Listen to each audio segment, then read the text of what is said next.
And that class is why humans are strictly forbidden from participating in galactic warfare, Professor Zix concluded, his tentacles waving dramatically. A blue blob-like student in the back raised a gelatinous appendage. But Professor, I thought humans were banned because they're primitive and weak. What's the real reason? The professor's eye stalks twitched nervously. Well, blowback. It's complicated. Complicated how? Chirped Kiki, a bird-like creature perched on her desk. Either they're a threat or they're not. Which is it? Professor Zix sighed, a sound like air escaping from a balloon. Very well.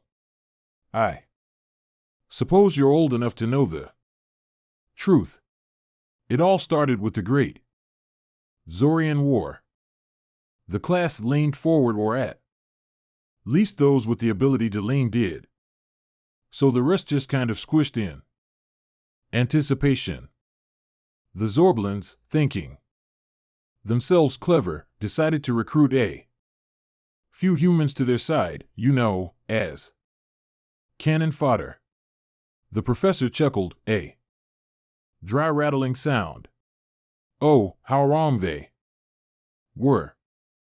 Blowback bubbled excitedly. Did the humans get vaporized instantly? If only, Zix muttered.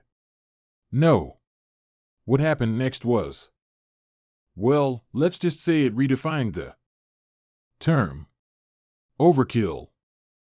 The students exchanged confused glances, which for some species involved literally removing and swapping eyeballs.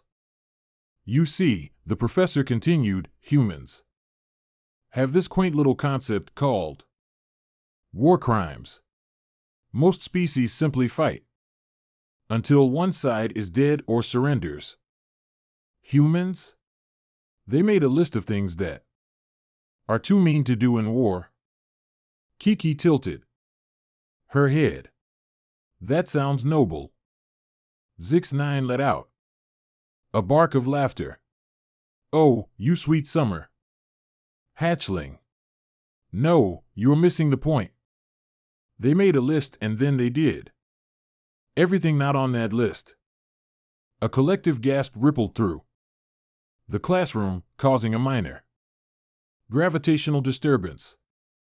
While the Zorians were busy congratulating themselves on their new primitive allies, the humans were already 3 steps ahead. They didn't just fight the war. They scienced the hell out of it. Scienced? Blowback bubbled incredulously. Is that even a word? It is now, the professor said grimly. The humans took one look at our standard issue plasma rifles and said, neat toy. Watch this. Next thing we knew, they were weaponizing black holes. Kiki's feathers stood on end. But that's impossible. Oh, my dear student, Zix-9 sighed. When it comes to humans, the word impossible is more of a dare than a limitation. They call it thinking outside the box. We call it breaking the laws of physics and common decency. The class sat in stunned silence, trying to process this information. While most of them sat, Blowback kind of oozed thoughtfully. But surely, a robotic student beeped from the front row. Our superior numbers would have.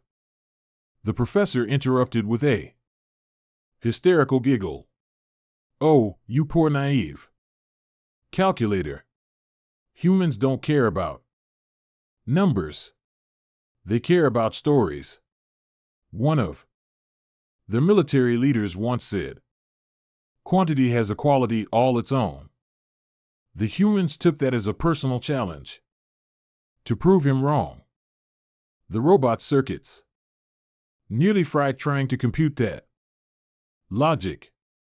Before we knew it, Zix9 continued, his voice dropping to a whisper, they turned our own technology against us. Remember that shiny new faster than light drive we were so proud of? They weaponized it. How do you weaponize FTL? Travel? Kiki asked, both fascinated and horrified. The professor's eye stalks drooped. They called it the yeet cannon. Don't ask me what yeet means. I'm pretty sure it translates to war crime in there. Language. Blowback burbled nervously. But we're safe now, right? The humans are contained on their home world? Zix9 laughed, a sound devoid of any joy. Oh, my sweet summer blob. Contained? They agreed to stay on their planet, said something about taking a break to binge watch all of Netflix. I don't know what that means, but it sounds ominous. The class collectively shuddered, causing a small earthquake in the lecture hall. So, children, the professor concluded, his tentacles drooping with fatigue, the next time someone tells you humans are banned from galactic warfare because they're weak, remember this, we didn't ban them. We begged them to stop. And may the cosmic forces have mercy on us all if they ever get bored with their Netflix and decide to come out and play again. As the students filed out of the classroom, still dazed from the revelation, Professor Zix9 couldn't shake the feeling that somewhere out there, on a little blue planet, a human was smiling. And that thought terrified him more than any black hole ever could. Zix9 slumped into his chair, his tentacles massaging his throbbing cranial sacs. He'd probably said too much, but the students needed to know.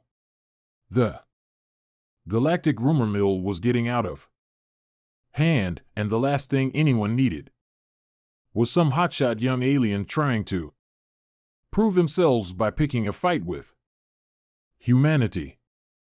A soft chime interrupted his brooding. Incoming transmission from Earth, his desk computer announced.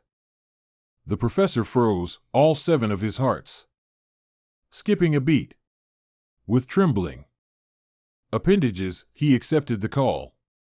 A human face appeared on the screen, grinning from ear to ear. Hey, Professor, long time no see.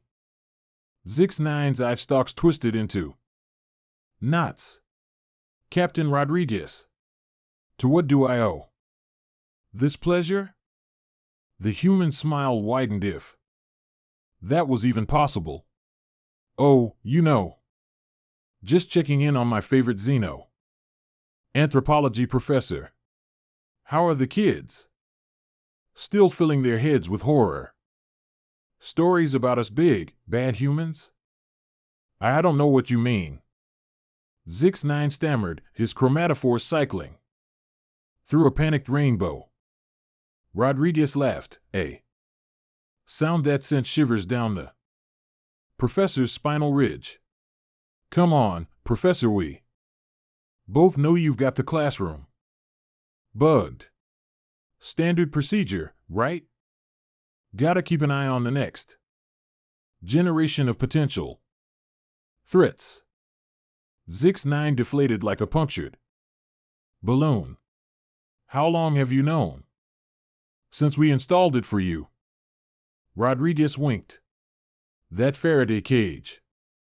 Pure human tech, baby. We just love our little jokes. The professor's mind reeled. All this time, they thought they were being clever, keeping tabs on potential threats, and the humans had just let them for fun. But why? Zix9 managed to croak. Rodriguez's expression softened just a fraction. Look, Prof, we get it. We scare the living daylights out of you guys, and honestly, that's probably for the best. Keeps everyone on their toes. You're not planning to. What, conquer the galaxy? Please. Rodriguez scoffed. Do you have any idea how much paperwork that would involve? Nah. We're good where we are. Got plenty to keep us busy. Zix-9's tentacles unclenched slightly. The Netflix you mentioned? Among other things, Rodriguez nodded. Did you know we've started colonizing our own solar system? Mars is coming along nicely. We've even got plans for Europa. The professor's eyes widened in horror. But that's a protected celestial body. The Galactic Council explicitly forbade interfering with potential alien life. Yeah, Rodriguez waved dismissively. But here's the thing, Prof. We are the alien life to Europa, at least. It's all about perspective. Zix-9 felt a migraine coming on. This was why dealing with humans was so maddening. They didn't just think outside the box, they folded the box into an origami swan and used it as a hat. Anyway, Rodriguez continued cheerfully, just wanted to give you a heads up. We were thinking of sending a delegation to the next Galactic Council meeting. You know, shake things up a bit. The professor's coloration drained to a sickly pale. But the ban? Oh, that old thing, Rodriguez grinned. We're not coming as a military force. We're coming as, what did you call it? Yes. Primitive allies. Just a bunch of harmless humans eager to learn from our advanced galactic neighbors. Zix-9 knew that look. It was the same look humans had right before they turned a black hole into a game of cosmic golf. Don't worry, Prof, Rodriguez said, his tone suspiciously soothing. We'll be on our best behavior. Scout's honor. He held up his hand in a gesture that Zix-9 was pretty sure meant something very different in human culture. As the transmission ended, Professor Zix-9 stared blankly at the screen. Humans were coming to the Galactic Council. Humans, with their terrifying creativity and their blatant disregard for the laws of physics and common sense. He needed a drink. Several drinks. Possibly all the drinks in the galaxy.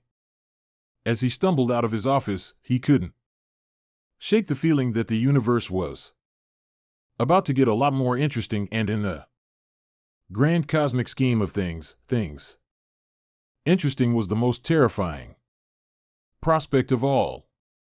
Somewhere in the depths of space, a black hole hiccuped. And if Zix-9 didn't know better, he could have sworn it sounded like human laughter from thousands of species mingling in a cacophony of clicks, whistles, and pheromone releases. Can you believe it? Chirped Kiki, who had somehow finagled her way into being Zix's assistant for the event. Actual humans hear the professor's tentacles twisted into knots. Yes, isn't it wonderful? He managed his voice dripping with the kind of enthusiasm usually reserved for root canal procedures. A hush fell over the crowd as the main doors swung open in strode the human delegation, looking for all the world like they were just popping down to the corner store for milk instead of attending the most important political gathering in the galaxy. Leading the pack was none other than Captain Rodriguez, sporting a that could probably be seen from orbit sup. Nerds, he called out, his voice echoing through the suddenly silent chamber. Zix felt his chromatophore cycling through shades of mortified and arachnoid diplomat scuttled forward, mandibles clacking nervously. Welcome, esteemed human delegates, we are honored by your presence. Rodriguez's grin impossibly widened. Ah shucks, we're just happy to be here. Love what you've done with the place. Very spacey. The arachnoid's compound eyes blinked in confusion. I think you, as the human spread out mingling with the other delegates. Zix couldn't shake the feeling that he was watching a disaster unfold in slow motion. He sidled up to Rodriguez, trying to keep his voice low. Captain, I must insist that you Prof. Rodriguez boomed, slapping Zix in on what he hoped was the alien bag. Great to see you in the flesh, or whatever it is you've got under there. The professor. Yes, well, about the council meeting. Oh, don't you worry your pretty little eyes. Talks about that, Rodriguez said with a wink. We've got it all under control. In fact, we've brought a little presentation. You're going to love it. Zix's hearts sank. The last time humans had given a presentation, it had ended with 3 uninhabited solar systems being turned into an impromptu fireworks display as the council members took their seats. Rodriguez sauntered to the center of the chamber. Esteemed delegates of the galaxy, he began, his voice taking on an uncharacteristically formal tone. We come before you today with a proposal that will change the face of galactic politics forever. The chamber held its collective breath, or released spores, or whatever the various species did when they were anxious. Rodriguez paused for dramatic effect, then said, we want to join your space Olympics. For a moment there was silence. Then chaos erupted. Preposterous bellowed a Jovian, gasping, unthinkable, shrieked a collective of psychic jellyfish. What's an Olympic? Asked a confused sentient rock. Rodriguez held up his hands, waiting for the commotion to die down. Now I know what you're thinking, but humans, you're barely out of your own solar system. How could you possibly compete? Zix felt a headache coming on. That was not, in fact, what anyone was thinking. They were all too busy having collective panic attacks. Well, Rodriguez continued, we've been practicing and we think we're ready for the big leagues. Plus, we've got a few new events to suggest. He pulled out a small device and projected a hologram into the center of the chamber. It showed a human in a space suit writing what appeared to be is that a black hole? Kiki whispered, her feathers standing on end. We call it cosmic surfing, Rodriguez said proudly. First one to ride the event horizon without getting spaghettified wins. The arachnoid diplomat's mandibles clacked rapidly. But that's impossible and highly illegal and awesome, Rodriguez suggested. Yeah, we thought so too. Oh, and wait till you see our plans for the neutron star javelin throw. It's going to be lit. Literally, as the chamber descended into pandemonium, with delegates either fainting, molting in stress, or attempting to call their lobbyists. Zix caught Rodriguez's eye. The human wink told you we'd be on our best behavior, Prof. This is us playing nice. And in that moment, as he watched the most powerful beings in the galaxy reduced to a squabbling mess by a few humans and their insane ideas, Professor Zix had a revelation. The galaxy hadn't banned humans from warfare because they were too dangerous. They done it because humans made everything else look boring in comparison. As he slumped in his seat, watching Rodriguez field questions about the safety protocols for Quasar Quad racing, Zix couldn't help but wonder, was the galaxy ready for humanity's Special brand of chaos, probably not, but it was certainly going to be one hell of a show, as is the Galactic Council chamber devolved into a chaotic mess of shouting, fainting, and impromptu molting. Professor Zix found himself being pulled aside by a grinning captain. "Rodriguez, come on, Prof," the human said, his eyes twinkling with mischief latent. "Blow this popsicle stand, I've got something to show you." Before Zix could protest, he was being dragged out of the chamber, his tentacles flailing. Helplessly they made their way through winding corridors, passing bewildered aliens left and right. "Where are we going?" "Going," the professor managed to sputter. Rodriguez's grin widened to the parking lot. Of course, Zix's eye stalks twisted in confusion to what they burst through.